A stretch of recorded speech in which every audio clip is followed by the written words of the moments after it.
épisode de Parlons franchement et concrètement. Alors, l'art de faire de la limonade.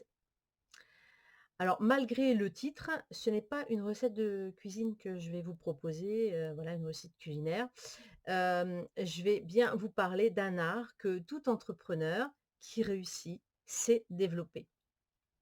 Cet art, c'est celui de savoir utiliser sa créativité, de rebondir, d'ajuster, et ce, quelles que soient les circonstances.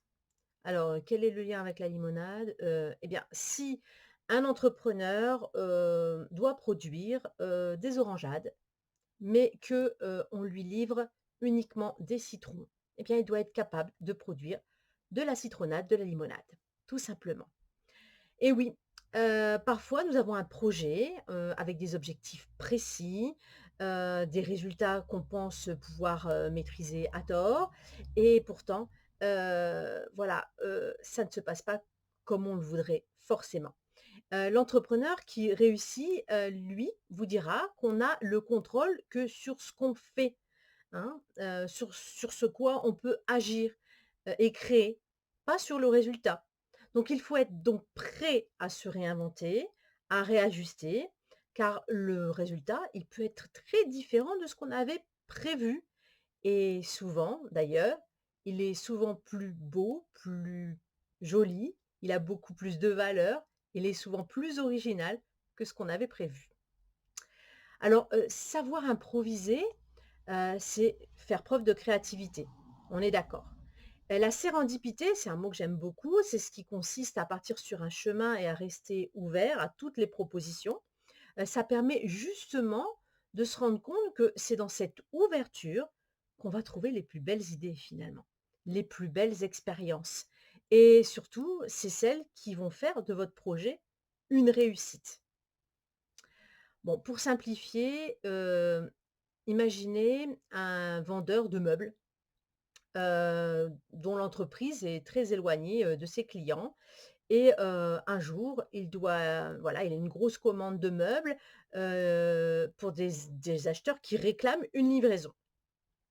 La marchandise, elle est trop encombrante. Elle rentre pas dans la voiture du vendeur pour le transporter chez ses clients. Alors, soit le marchand s'entête et puis finalement il dit: «Bah, tant pis, je perds des clients», soit il essaie de réfléchir à une solution. Bien, c'est ce qui s'est passé, en 1956, lors, d'une prise de vue organisée par un catalogue, voilà, le fondateur d'IKEA, Ingar Kamprad, il devait livrer une table basse et cette table basse ne rentrait pas dans son coffre et donc là, il a décidé tout simplement de démonter les pieds, les 3 pieds et de faire un emballage à plat et c'est comme ça qu'est né le premier meuble en kit, et donc le début de IKEA. Donc vous y êtes?